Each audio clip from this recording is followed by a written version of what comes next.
Ladies and gentlemen, have you ever stopped to wonder why the battle of the sexes has raged on for centuries? Why does it seem like men and women are locked in an eternal struggle, constantly trying to prove who is superior, who is more logical, who is more emotional, who holds more power?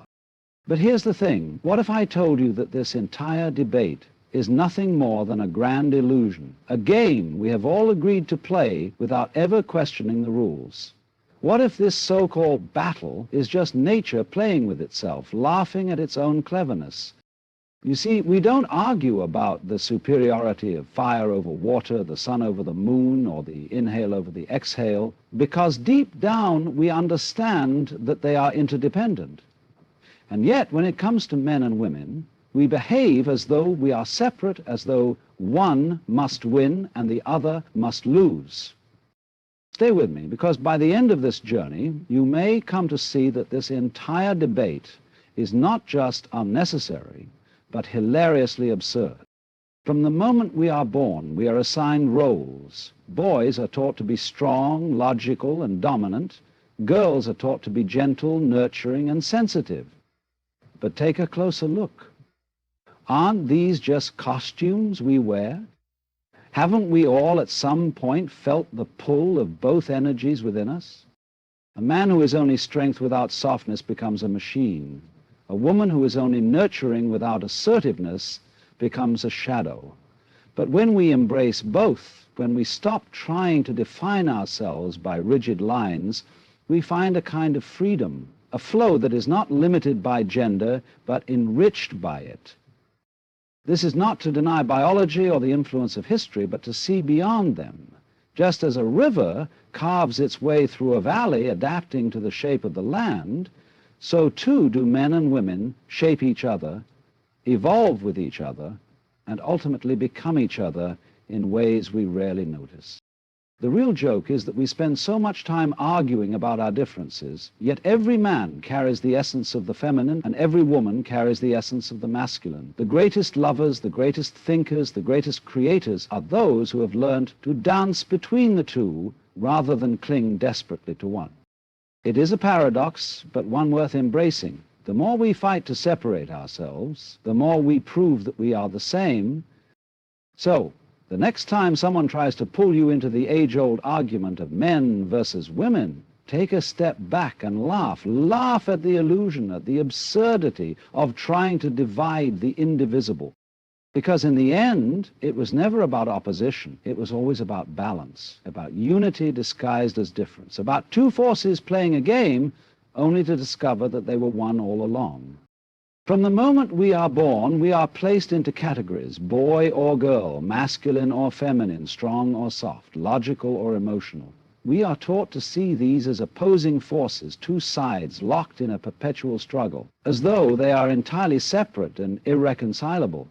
But what if this distinction is merely a trick of perception, a game of the mind? Think of fire and water, light and darkness, inhaling and exhaling. Each seems to contrast with the other, yet neither exists meaningfully without its counterpart. Without darkness, light has no definition. Without water, fire has no boundary. Without an inhale, an exhale would be impossible.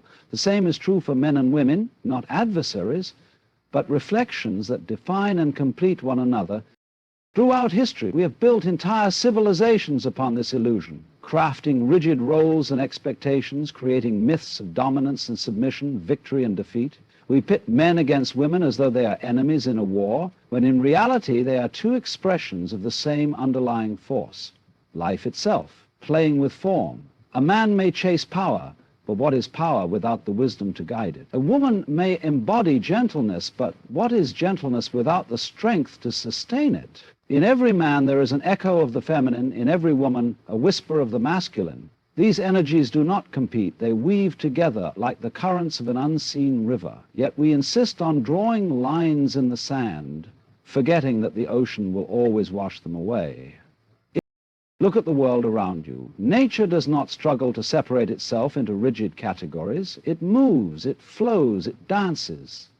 The waves do not argue with the shore. They kiss it, retreat, and return again. The wind does not fight against the trees. It bends them, rustles their leaves, and whispers through their branches. This is the way of life, fluid, harmonious, ever-changing. And yet, when it comes to men and women, we insist on freezing them into stiff and lifeless roles, as though they are statues, instead of living, breathing expressions of existence. The truth is that masculinity and femininity are not fixed states, but dynamic movements. A man may be strong, assertive, and unshaken, but even the strongest must yield at times, must soften, must surrender to moments of vulnerability. A woman may be gentle, intuitive, and nurturing, but within her is also the fire of action, the force of will, the ability to stand unwavering in the face of adversity. These are not contradictions, they are the rhythms of life itself. To deny this is to deny the fundamental way of nature, which thrives not on division, but on balance. If you look closely, you will see this dance playing out everywhere. It is in the way lovers move toward each other and then apart, in the way the sun rises only to make space for the moon. There is no war here, no need to decide which is superior, which is more necessary. Both are essential, and both must yield to the other. The only question is whether we will continue resisting this natural flow, or whether we will finally step into the dance and let it move us. We like to believe that the divide between men and women is carved into the very fabric of reality, that biology has set us on separate paths, and that culture has merely built upon an unavoidable truth. But if we pause for a moment, if we step outside the scripts we've been given, we may begin to see that both biology and culture are only part of the story. They are the framework, the stage upon which something far more fluid, far more mysterious is taking place. Biology defines certain physical differences, but it does not dictate the essence of who we are. A man is not confined to strength any more than a woman is confined to softness. A woman is not biologically programmed to nurture any more than a man is forbidden from doing so. What we call masculine and feminine are not rigid biological truths, but expressions of energy, movements of being that are available to all. Throughout history, there have been warriors who were gentle, poets who were fierce, mothers who were unyielding, and fathers who were tender. These qualities are not locked inside the body. They are fluid, shifting through time, experience, and awareness. Culture, too, has told us a story, one of division, of roles, of fixed identities. But culture is merely an agreement, a set of rules we have accepted without question. And like all rules, they can be rewritten.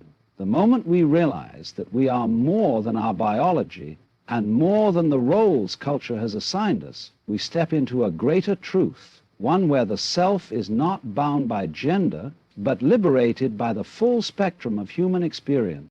From ancient myths to modern debates, the idea that men and women are locked in an eternal struggle has been passed down like an old family heirloom, worn, unquestioned, yet fiercely defended.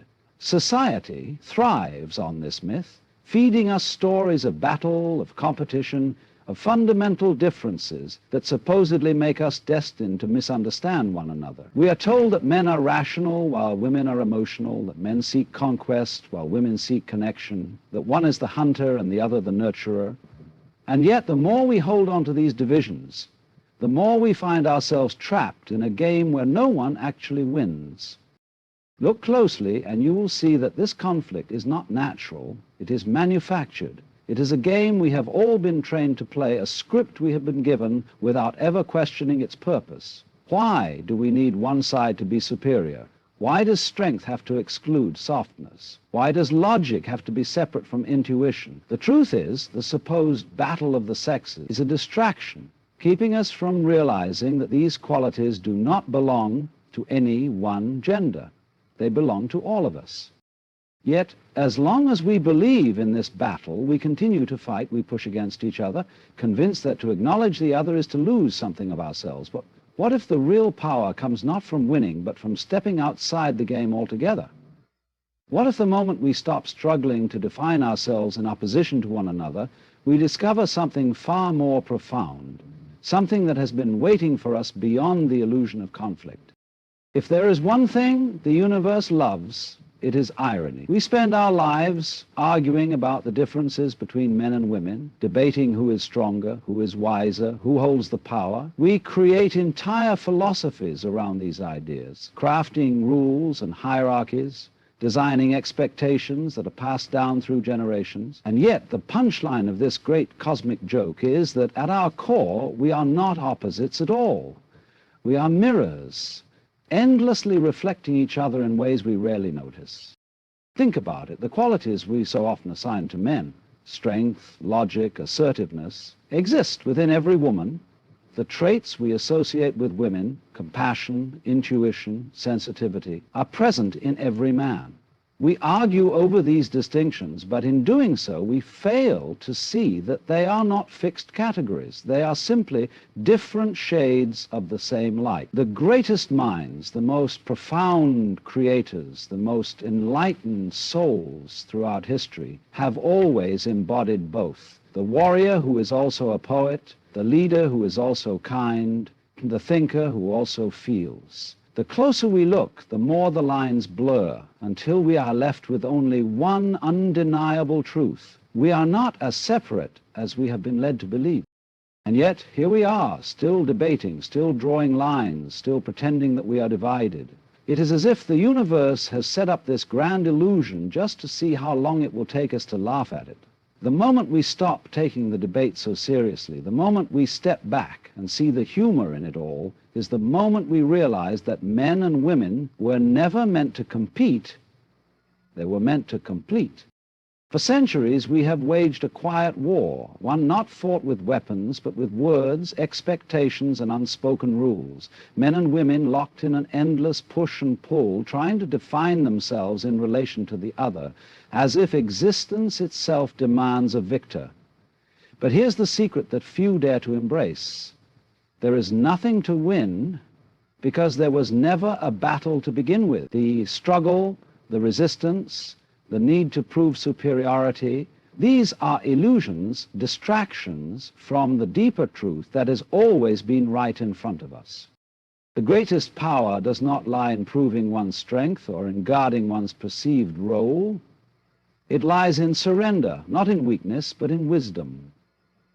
Surrendering to the reality that masculinity and femininity are not prisons, but flowing energies within all of us. Surrendering to the fact that we do not have to be one thing or the other, that we are free to embody both strength and softness, logic and emotion, leadership and support. When we stop fighting to be right, when we stop fearing the parts of ourselves that society told us do not belong, we step into something far greater than identity. We step into wholeness. This is the final trick of the universe. The more we cling to division, the more we suffer. The more we let go, the more we see that men and women are not halves trying to outdo each other, but two expressions of the same boundless energy. When we surrender to this truth, when we stop resisting, we don't lose anything. Instead, we gain the one thing that has been missing all along, peace. So, after all the arguments, all the debates, all the centuries spent trying to prove who is stronger, who is wiser, who is more essential, where has it truly led us? We have divided, we have labeled, we have drawn battle lines in the sand, only to find that the tide of life washes them away again and again. Because the truth has never changed. Men and women were never meant to be in conflict. They are not opposing forces at war. They are complementary energies in harmony, two expressions of the same cosmic dance. The real question is not who is superior, but why we ever felt the need to ask in the first place. What if, instead of trying to define, control, or separate one another, we simply allowed ourselves to be beyond gender, beyond expectations, beyond the endless cycle of proving and defending? What if, instead of competing, we recognized that true fulfillment comes from balance, from integration, from the ability to embody all aspects of our being without fear? The greatest illusion is separation. The greatest wisdom is unity. And the moment we stop fighting to be one or the other is the moment we finally realize we were always both,